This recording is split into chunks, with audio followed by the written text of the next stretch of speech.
Hi dears, welcome back. നമുക്കിന്ന് നല്ല നാടൻ തട്ടുകടയിലൊക്കെ കിട്ടുന്ന ചായ തയ്യാറാക്കി എടുക്കുന്നത് എങ്ങനെയാണെന്ന് നോക്കാം.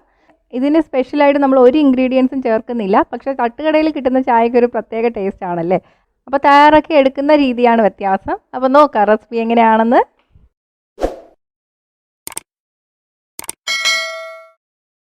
ആദ്യം നമുക്ക് പാല് സെപ്പറേറ്റ് തിളപ്പിച്ചെടുക്കണം. ഞാനിവിടെ 1 കപ്പ് പാലാണ് എടുത്തിരിക്കുന്നത്.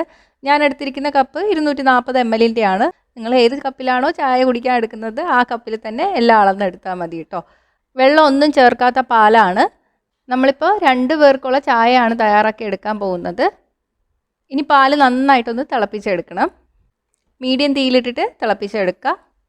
പാല് തിളച്ച് വന്നിട്ടുണ്ട്, നമുക്ക് തീ ഓഫ് ചെയ്യാം. ഇനി ഒരു പാത്രത്തിൽ 1 ഗ്ലാസ് വെള്ളം വെച്ചിട്ടുണ്ട്. വെള്ളം നന്നായിട്ട് തിളപ്പിച്ചെടുക്കണം. നേരത്തെ പാലെടുത്ത അതേ കപ്പിൽ തന്നെയാണ് വെള്ളം അളന്നെടുത്തിരിക്കുന്നത്. വെള്ളം തിളച്ച് തുടങ്ങിയിട്ടുണ്ട്. നമുക്കിതിലോട്ട് ചായപ്പൊടി ഇട്ട് കൊടുക്കാം. ഞാനിപ്പോൾ 1.5 ടേബിൾ സ്പൂൺ ചായപ്പൊടി ഇട്ട് കൊടുക്കുകയാണ്. 1 മിനിറ്റ് നന്നായിട്ട് വെട്ടി തിളപ്പിച്ചെടുക്കണം, എങ്കിലേ നല്ല കടുപ്പമൊക്കെ കിട്ടുള്ളൂ. ഇപ്പോൾ 1 മിനിറ്റ് കഴിയുമ്പോൾ നമുക്ക് തീ ഓഫ് ചെയ്യാം. ഇനി സെർവ് ചെയ്യുന്ന ഗ്ലാസ് എടുക്കുക. ഇതിലോട്ട് ആവശ്യത്തിന് പഞ്ചസാര ഇട്ട് കൊടുക്കുക. ഞാനിപ്പോൾ 1.5 ടീസ്പൂണോളം പഞ്ചസാര ഇട്ട് കൊടുത്തിട്ടുണ്ട്. പഞ്ചസാരയുടെ അളവ് നിങ്ങളുടെ ടേസ്റ്റിനനുസരിച്ചിട്ട് മാറ്റം വരുത്താം. ഇതിലോട്ട് നമ്മൾ തിളപ്പിച്ച് വെച്ചിരിക്കുന്ന പാൽ ഒഴിച്ചു കൊടുക്കാം. ഗ്ലാസിൻ്റെ പകുതി ആകുന്നവരെ ഒഴിച്ചു കൊടുക്കുക. ഇനി ഇതിലോട്ട് കട്ടൻ ചായ അരിച്ചൊഴിച്ചു കൊടുക്കുക.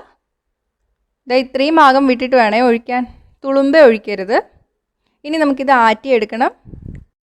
7 പ്രാവശ്യമെങ്കിലും നന്നായിട്ട് ആറ്റിയെടുക്കുക. അപ്പോഴത്തേക്ക് പഞ്ചസാര അലിഞ്ഞു വരും, ചൂടൊന്ന് കുറഞ്ഞ് കിട്ടുകയും ചെയ്യും. ചായ ഇതുപോലെ ആറ്റിയെടുക്കണം, എന്നാലേ ടേസ്റ്റ് കറക്റ്റായിട്ട് കിട്ടുള്ളൂ. അപ്പോൾ നമ്മുടെ നല്ല നാടൻ ചായ റെഡി ആയിട്ടുണ്ട്. ഇതുപോലെ ഒന്ന് ട്രൈ ചെയ്ത് നോക്കുക. ട്രൈ ചെയ്തിട്ട് നിങ്ങളുടെ അഭിപ്രായങ്ങൾ കമൻറ്റ് ചെയ്യുക. ഇഷ്ടമെങ്കിൽ ലൈക്കും ഷെയറും ചെയ്യുക, ഇഷ്ടപ്പെട്ടില്ലെങ്കിൽ ഡിസ്ലൈക്കും ചെയ്യുക. കൂടുതൽ റെസിപ്പീസിനായിട്ട് ചാനൽ ഇതുവരെ സബ്സ്ക്രൈബ് ചെയ്യാത്തവർ സബ്സ്ക്രൈബ് ചെയ്യാനും മറക്കല്ലേ. അടുത്തൊരു റെസിപ്പി ആയിട്ട് കാണാം. ബൈ.